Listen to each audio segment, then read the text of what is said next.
Je suis sûr que vous avez déjà entendu parler de l'esclavage dans l'histoire du monde. Mais saviez-vous que ces échos façonnent encore les communautés dans les Grassfields du Cameroun? Découvrons une histoire rarement racontée.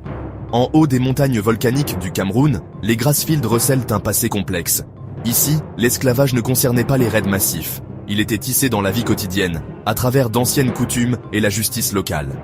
Certaines familles portent encore des histoires d'ancêtres, envoyés en servitude après des disputes de village. Dans les plateaux brumeux des Grassfields, entre traditions ancestrales et douleurs invisibles, une vérité refait surface. Celle d'un esclavage oublié, nié, mais toujours présent. Pas dans les chaînes, ni dans les cris, mais dans les regards, les exclusions, les non-dits. Cette histoire se vit encore aujourd'hui, sous d'autres formes, dans les chefferies, les familles, et jusque dans les papiers d'identité.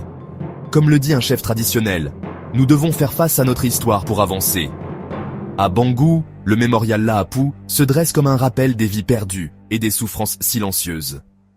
Mais aujourd'hui, les communautés brisent le silence, enseignant, se souvenant et guérissant. Les Grassfields, région à majorité Bamileke et Bamoun, sont un haut plateau qui a longtemps été un carrefour économique et culturel. Là, bien avant l'arrivée des Européens, existait déjà un système hiérarchisé de chefferies puissantes, organisé autour d'un roi, le fon ou le sultan, comme à Fumban. L'esclavage y était institutionnalisé, mais différent de celui pratiqué par les Européens. Il ne s'agissait pas de grandes plantations ou de chaînes, mais d'un système social codifié, où les esclaves étaient intégrés à la société, mais dans une position inférieure et transmissible de génération en génération. On distinguait plusieurs types d'esclaves. Dans certaines chefferies, comme à Bali, Ndop ou Kumbo, les esclaves vivaient au sein même des communautés. Ils travaillaient dans les champs du roi, exécutaient les tâches domestiques, portaient les charges ou servaient de soldats. Ils n'étaient pas toujours maltraités physiquement, mais ils n'avaient aucun droit sur leurs enfants, leurs épouses, leurs terres. Ils étaient propriété du fon ou de familles nobles. Le mariage avec une personne libre était interdit ou mal vu. Même après plusieurs générations, leur origine restait un stigmate. À Fumban, la capitale du royaume Bamoun, le sultan pouvait vendre ses esclaves vers le nord, à travers la chaîne de la traite musulmane. Ces captifs traversaient parfois le plateau de l'Adamaoua jusqu'à Sokoto, dans l'actuel Nigeria, pour alimenter les marchés esclavagistes d'Afrique de l'Ouest. Aujourd'hui encore, dans les Grassfields, des familles entières sont identifiées comme descendants d'esclaves. Cela ne figure pas sur les papiers, mais c'est dans les esprits, les pratiques, les regards. Ces individus sont exclus de la chefferie, n'ont pas le droit de posséder certaines terres, ou sont écartés des rites traditionnels importants. Dans certains villages, ils n'ont pas même accès à l'eau du puits commun. Des expressions comme « ce sont les gens du bas » ou « les gens sans nom » circulent.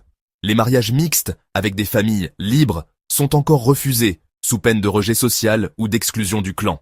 Et dans les zones urbaines, certaines personnes issues de ces groupes changent volontairement de patronyme pour échapper à cette origine perçue comme honteuse. À cela s'ajoute un phénomène plus insidieux, le confiage. Cette pratique consiste à envoyer un enfant chez un proche plus aisé pour qu'il soit nourri et éduqué. Mais dans la réalité, ces enfants sont souvent utilisés comme domestiques, corvées dès l'aube, pas d'école, pas de soins. Un esclavage moderne, dissimulé derrière les traditions. Le mariage forcé de jeunes filles, parfois échangé contre des dettes ou des bêtes, perdure dans certaines localités rurales, souvent justifiées par les coutumes. Pourtant, des voix s'élèvent. Des musées, comme celui de Bamenjinda, rassemblent témoignages et objets liés à l'esclavage local. À Bimbia, sur la côte sud-ouest du pays, l'ancien port négrier est devenu un site de mémoire, classé au patrimoine national. Des universitaires mènent des recherches approfondies sur les liens entre histoire de l'esclavage et discriminations actuelles, dans le cadre de projets comme Slafnet ou Serpeta.